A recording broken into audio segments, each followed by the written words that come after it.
वेळोवेळी सांगतो, शांततेच्या लढाईत आणि शांततेच्या आंदोलनात प्रचंड ताकद आहे. ही चळवळ रोखणं एवढं सोपं नाही. मराठ्यांनी हाच उद्देश मनात घेतला आणि शांततेची लढाई सुरू केली. कायद्याचे सगळे निकष पाळून शांततेचं आमरण उपोषणाचे सगळे नियम लक्षात घेऊन आमरण उपोषण सुरू झालं. राज्यात या आंदोलनाचा इतका उठाव झाला की महाराष्ट्रातल्या कानाकोपऱ्यातले मराठे एकजूट झाले आणि आज त्याचा परिणाम मराठा समाजाच्या लेकराला 70 वर्षापासून जे आरक्षण मिळत नव्हतं त्या आरक्षणाच्या नोंदी सापडल्या आणि मराठा समाजाचं आरक्षण मिळवण्यासाठी आणि ओबीसी समावेश होण्यासाठी मराठा समाजाचा मार्ग मोकळा झाला. इथं हित प्रत्येकाच्या मुलाचं आहे. इथं महाराष्ट्रातल्या घराघरातल्या पोराचं हित या मराठा आरक्षणात. मराठा आरक्षणाची लढाई जिंकणं मराठ्यांसाठी अत्यंत महत्त्वाचं बनलं होतं. आपण जर हा प्रश्न निकाली काढला नाही तर मराठ्यांच्या पोरांचं भविष्य उद्ध्वस्त झाल्याशिवाय राहणार नाही. हे ज्यावेळेस मराठ्यांनी मनावर घेतलं आणि गाव खेड्यातला करोडोना मराठा एकत्र आला, सरकारनेही या आंदोलनावर बारकाईने लक्ष ठेवलं आणि सरकारने ठरवलं आता मराठ्यांना आरक्षण दिल्याशिवाय पर्याय नाही. कारण त्याचं कारणही तसंच होतं. मराठा समाज ओबीसीत असतानाही मराठ्यांना आरक्षण दिलं नाही. हे याचं मूळ कारण असल्यानं मराठ्यांना कुणकुण लागली की आपल्या नोंदी आहेत परंतु जाणून बुजून त्या बाहेर काढल्या जात नाहीत आणि मराठ्यांना षडयंत्र रचून आरक्षण दिलं जात नाही. हे मराठ्यांच्या लक्षात आलं. जर 70 वर्षापासून मराठ्यांना आरक्षण होतं तर मग आरक्षण का दिलं नाही? 1805 पासून 1967 पर्यंत आणि 1967 पासून 2023 पर्यंतच्या नोंदी सापडायला सरकारनं सुरुवात केली. समिती ही दर दिवस याच विषयावर काम करते. समितीला पुरावे मिळाले आणि मराठा समाजात उत्साह निर्माण झाला. कारण मराठा समाजाच्या पोरानं ऍडमिशन घ्यायचे सुद्धा आता बंद केले होते. कारण किती वेळेस आपण परीक्षा द्यायच्या आणि किती वेळेस आपला नंबर हुकणार. कारण 1% जर हुकलं तर पोराचं 1 वर्षही वाया जात होतं आणि काही काही पोरांचे आयुष्यही बर्बाद होत होते. मग 70 वर्षापासून आरक्षण होतं तर याच्यावरती दबाव होता कुणाचा? सरकारने हे आरक्षण का रोखून धरलं? हक्काचं असणारं आरक्षण मराठ्यांना का दिलं नाही? हे प्रश्न मराठ्यांना रात्रंदिवस सतावत होते. शेवटी मराठ्यांनी मुलांना शिकवायचं तरी किती दिवस? मराठ्यांचे पोरं 95% जरी पडले असले तरीही त्याला घरी यावं लागलं आणि नीटमध्ये 400-500 पर्यंत जरी गेला तरीही घरी यावं लागत होतं. याचं मूळ कारण होतं मराठा आरक्षण. मराठा समाजानं शोध मोहीम सुरू केली. नेमकं मराठ्यांचं आरक्षण कुठे आणि कुणी थांबवलं आणि मराठ्यांच्या हाताला यश आलं. हा दशकापासूनचा लढा यशस्वी होत होता आणि मराठ्यांच्या आंदोलनाच्या समितीच्या माध्यमातून मराठा हा ओबीसी आरक्षणात असलेल्यांचे पुरावे सापडले. सरकारनं सापडलेल्या पुराव्याचा प्रथम अहवाल स्वीकारला समितीकडून. सरकार आता दुसराही अहवाल थोड्या दिवसात स्वीकारणार आहे. महाराष्ट्रातल्या मराठा समाजाला आरक्षण देण्यासाठी ज्या नोंदी मिळाल्यात त्या नोंदीचा अहवाल तयार होऊन मराठा समाजाला महाराष्ट्रातल्या सरसकट आरक्षण देण्यासाठी 24 डिसेंबरला मराठा आणि कुणबी एक असलेला कायदा पारित होऊन महाराष्ट्रातल्या सगळ्या मराठ्यांना आरक्षण मिळणार.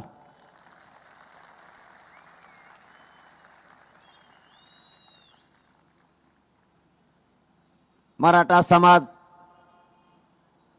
आणि मराठा समाजाचे विद्यार्थी पुरते खचत चालले होते की ही लढाई खूप दशकाची असूनही कोणत्या कारणानं मराठ्यांना आरक्षण मिळत नाही. आता मराठ्यांना याचं उत्तर मिळाल्यामुळं मराठा समाज राज्यातला उत्साही झाला की आता मात्र मराठ्यांना आरक्षण मिळणार आहे. म्हणून महाराष्ट्रातला मराठा समाज सगळा खरबडून जागा झाला आणि घराघरातले मराठे एक झाले.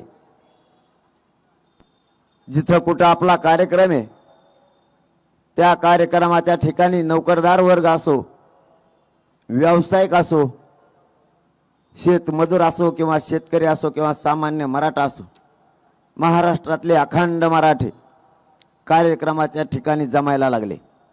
मग रात्र असो किंवा दिवस असो, दिवसभर ऊन असो किंवा रात्रीची थंडी असो, मराठे घराकडे जायला तयार नाहीत. कारण स्वतःच्या मुलाची वेदना घेऊन आलेले मराठे कार्यक्रम सोडून जात नाहीत. कारण कार्यक्रमाला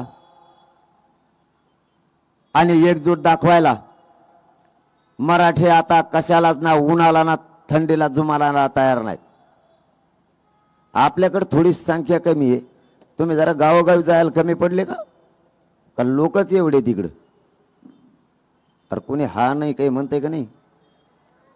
तुमच्याकडे लोकच एवढे आहेत का तुम्ही जायला कमी पडले? कमी आहेत का? बरं बरं. मग एवढेच लय झाले. आम्ही आहेत ना सगळे तिकडं. आम्ही कशाला आहेत?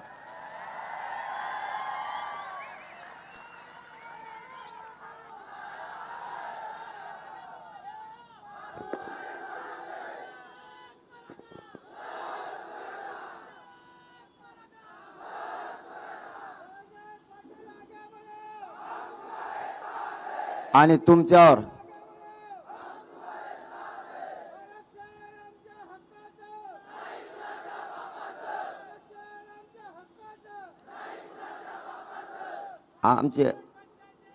आमचे गावाची गावं आणि जिल्हे तुमच्याकडे जरी कमी असले तर आम्ही बी तुमचेच भाऊ आहेत ना. आम्ही काय कामाचे मग? आम्ही कशाला? तुमची जागा भरून काढायला आम्ही समर्थ आहेत. फक्त एकच सांगतो, मराठ्यांचं रक्त अंगात खेळतंय, कोणाला भ्यायचं नाही मात्र एवढं लक्षात ठेवा.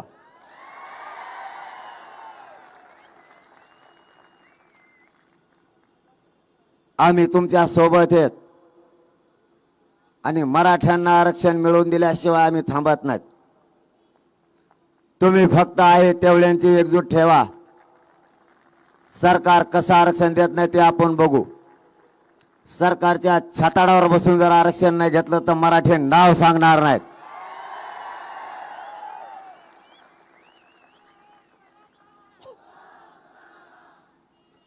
आमचं आरक्षण असताना हे आम्हाला दिलं नाही म्हणून मराठ्यांनी हात ताकदीनं उठाव केलाय. आणखीन जास्तीची जनजागृती तुम्हीही करा. हा लढा आपल्याला जिंकायचा आहे. हा पहिला आणि शेवटचा लढा आरक्षणासाठीचा. या ताकदीने हा लढा लढायचा आहे. आरक्षण मिळतंय याच्यात आता शंका नाही आणि कोणी घेऊ पण नका. कोणी कितीही विरोध केला तरीही मराठ्यांना आरक्षण मिळणार म्हणजे मिळणार. कितीही विरोध करू द्या. आणि मराठ्यांच्या आरक्षणाला विरोध करणं आता म्हाताऱ्या माणसाचं काम राहिलेलं नाही.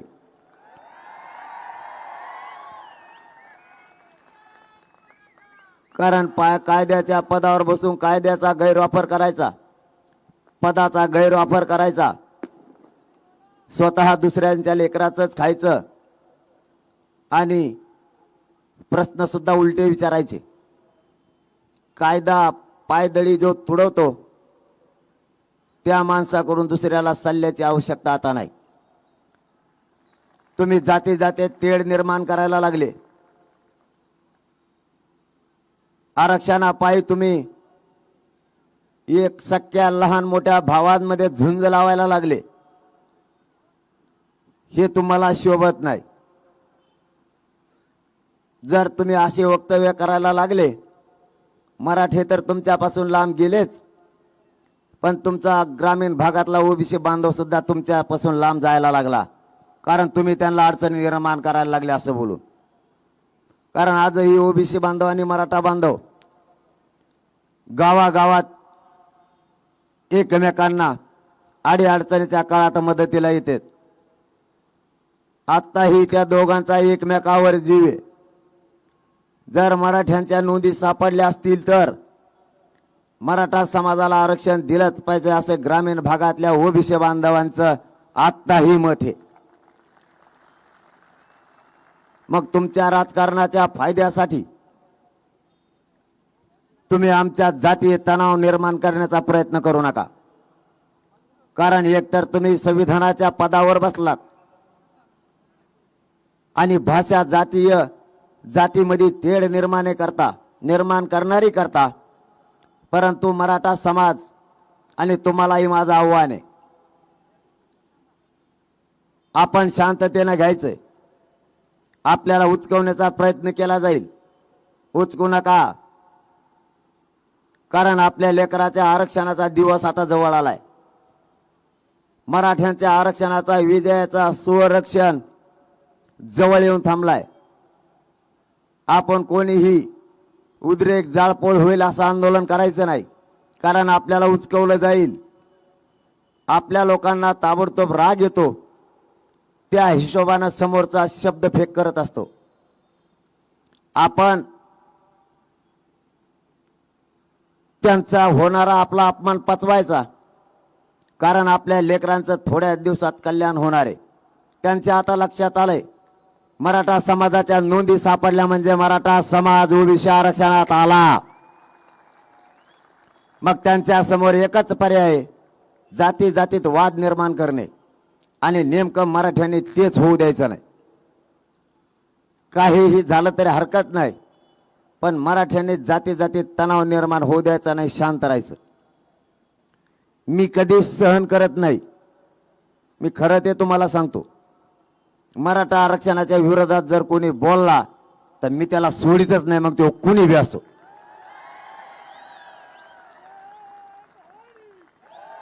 पण मी ते सहन केलंय, कारण मला माहिती आहे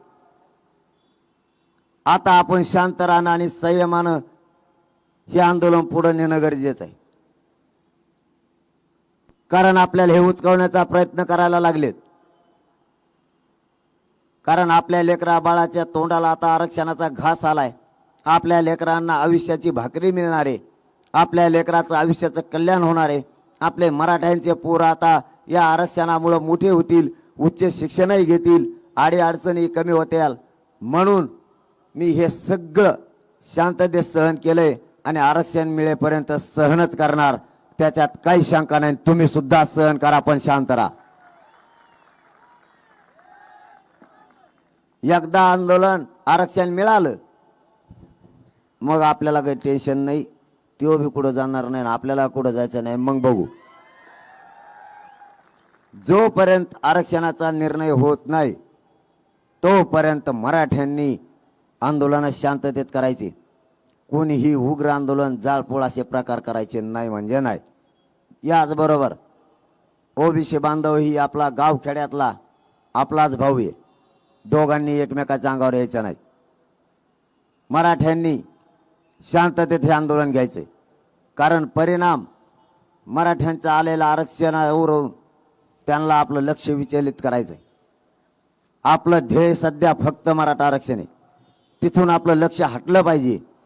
म्हणून ते जातीय तणाव निर्माण करण्याचा प्रयत्न गावागावात आणि जिल्ह्यात जिल्ह्यात करायला लागले. त्यामुळे आपण फक्त शांततेने घ्या. कारण हे शांतीचं ब्रह्मास्त्र आसर पेलण्याची ताकद या राज्यात आणि देशात कोणातच नाही. या शांततेच्या आंदोलनानंच मराठा आरक्षण निर्णयाच्या प्रक्रियेत आणले याची जाण मराठा बांधवांनी ठेवा.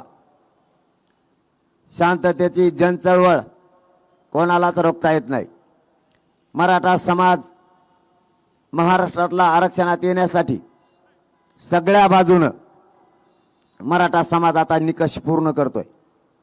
त्यामुळे मराठ्यांना आता आरक्षणात येण्यापासून कोणीच रोखू शकत नाही. कुणी कितीही ताकद लावली तरी ही कायद्याची चौकट मोडू कोणी शकत नाही आता. कारण कायद्याच्या चौकटीत येण्यासाठी लागणारे सगळे पुरावे, सगळे दस्तावेज सरकारकडे आता जमा व्हायलेत. प्रथम अहवाल तर सरकारकडे गेलाय.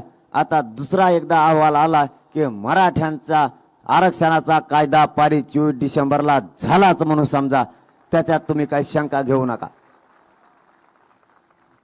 जर सरकारनं 24 डिसेंबर पर्यंत मराठ्यांना आरक्षण दिलं नाही तर मात्र मराठा समाजाचे त्यानंतर बैठक घेऊन पुढचं आंदोलन काय करायचं याची दिशा आपण ठरवणार आहे.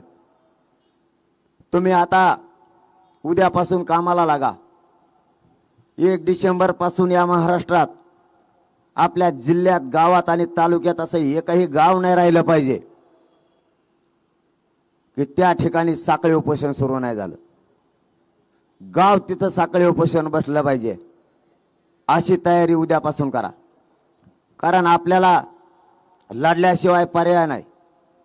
आपली सुद्धा 24 डिसेंबर पर्यंत कसोटी आहे. आपल्यासाठी ही कसोटीचा काळ ह्या 24 डिसेंबर पर्यंत असणार आहे. त्यामुळं सगळ्या मराठा बांधवांनी, सगळ्या माता माऊल्यांनी, सगळ्यांनी एकजूट करा.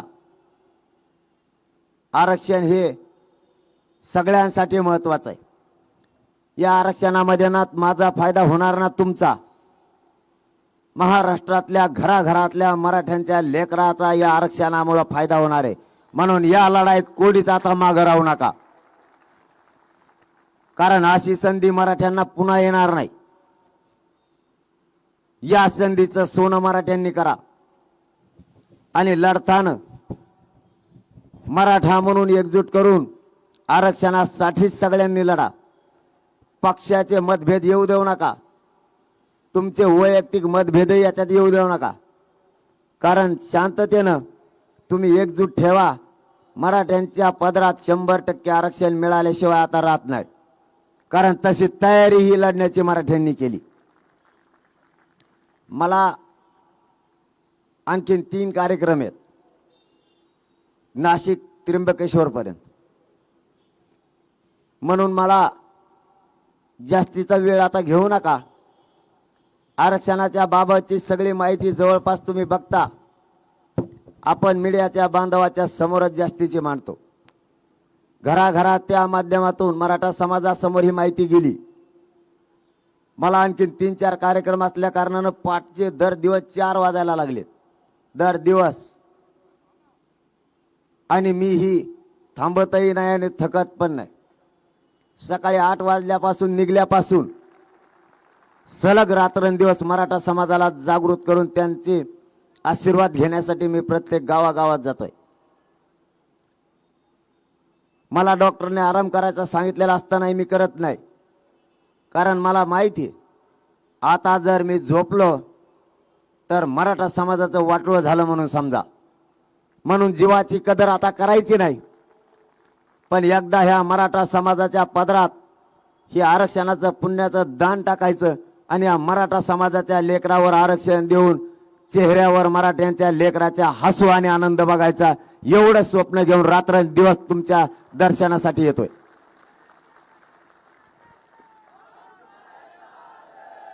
आता जवळपास आपण ही लढाई जिंकत आणली. त्यामुळं तुम्ही असेच एकजुटीनं राहा. मला गाडीत बसल्यावर कोणीतरी सांगितलं इथून नाशिकला जायला आणखीन 2.5 घंटे लागते. 2.5 घंटे जर ते धरले तर मधला 1-1 घंटा असे 6 कार्यक्रम आणि सभा 2 म्हणजे 100% मला 3-3:30 वाजणार. त्यामुळे तुम्हाला फक्त जाताना एक शब्द देतो. मराठा आरक्षण मिळाल्याच्या नंतर आता जरी तुम्हाला कमी वेळ दिला असला तरी आरक्षण मिळाल्याच्या नंतर पालघर आणि भोईसरसाठी 1 घंटा नाही तर पूर्ण 1 दिवस आरक्षण मिळाल्याच्या नंतर आपल्या जिल्ह्याला आणि भोईसरला देईल.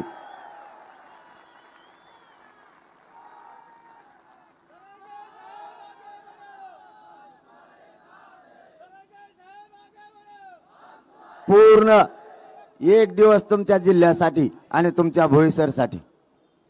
जितका मोठा घ्यायचा जितका बारीक घ्यायचा तितका घ्या. आम्ही एकदा शब्द दिला की पाळतो, कारण मी माझ्या मराठा समाजाशी प्रामाणिक आहे. मी माझा प्रामाणिकपणा समाजासमोर सिद्ध केलेला आहे, त्यामुळे मी शब्द मोडत नाही. याचबरोबर जाता जाता तुम्हाला पुन्हा एक शब्द देतो. मी या समाजाला मायबाप मानलंय. आरक्षण मिळेपर्यंत या समाजाशी मी कधीही गद्दारी करणार नाही.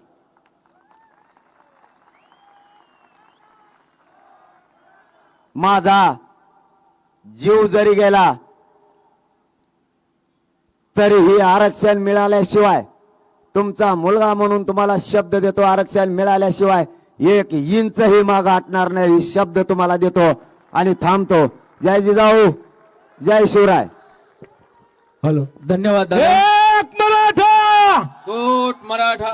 एक मराठा, सर्वांना विनंती आहे छत्रपती शिवाजी महाराज की. मनोज दादा मार्गस्थ होईपर्यंत छत्रपती कोणीही महाराज जागा की. सोडणार नाही. सर्वजण आपापल्या जागेवरच थांबायचं. मराठा, आदरणीय मनोज दादा मार्गस्थ होईपर्यंत कोणीही जागा सोडणार नाही. नंतर मग सावकाश आपण जाऊयात. अगोदर त्यांना जाऊ द्यात. तू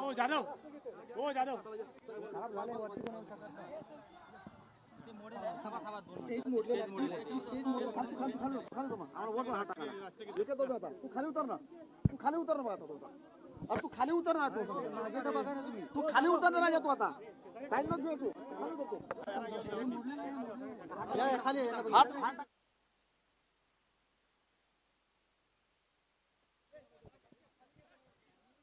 हॅलो हॅलो हॅलो हॅलो, सर्वांनी राष्ट्रगीतासाठी उभे राहायचंय. राष्ट्रगीत होईल, सर्वजण जागेवर थांबतील.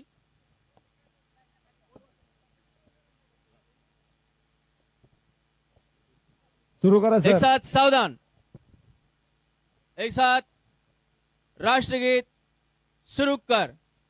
जनगण मन अधिनायक. जनगण मन अधिनायक जय हे भारत भाग्य विधाता.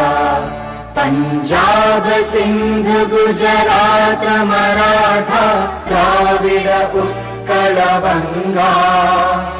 विंध्य हिमाचल यमुना गंगा उच्चल जलधि तरंगा. तव शुभ नामे जागे, तव शुभ आशीष मांगे. गाहे तव जय गाथा. जनगण मंगलदायक जय हे भारत भाग्य विधाता. जय हे जय हे जय हे जय जय जय जय हे. भारत माता की जय. धन्यवाद. वंदे. धन्यवाद. सर्वांनी खाली बसा. आदरणीय मनोज दादा मार्गस्थ होईपर्यंत कोणीही जागा सोडणार नाही. सर्वजण खाली बसा. सर्व समाज बांधव सर्वांनी खाली बसून घ्यायचंय. खाली बसा. मनोज दादा मार्गस्थ होईपर्यंत कोणीही आपापली जागा सोडणार नाही. सर्वांनी जागेवर बसून घ्यायचंय. या आणि या ठिकाणी सर्व समाज बांधवांसाठी नाश्त्याची व्यवस्था केलेली आहे. सर्वांनी आपापल्या जागेवरती बसून घ्या. आणि आम्ही मनोज दादाला ग्वाही देतो की आपण जो मार्गदर्शन आम्हाला केलं त्याप्रमाणे आम्ही वाटचाल करू. या सभेला आदरणीय मनोज दादा जरांगे पाटील आणि त्यांची टीम, त्यांचे सहकारी उपस्थित राहिले. मनोज दादांनी मार्गदर्शन केलं त्याबद्दल आम्ही त्यांचे आभारी आहोत.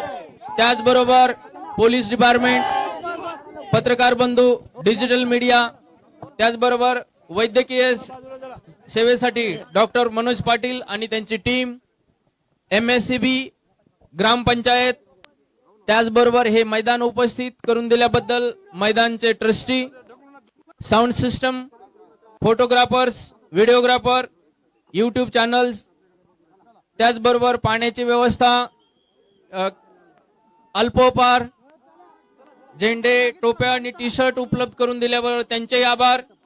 त्याचबरोबर वाहनांची उपलब्धता करून दिली, ST बस, त्याचबरोबर स्टेजची व्यवस्था, त्यांचेही आभार. स्वयंसेवक, कार्यकर्ते आणि देणगीदार यांचेही आभार मानतो.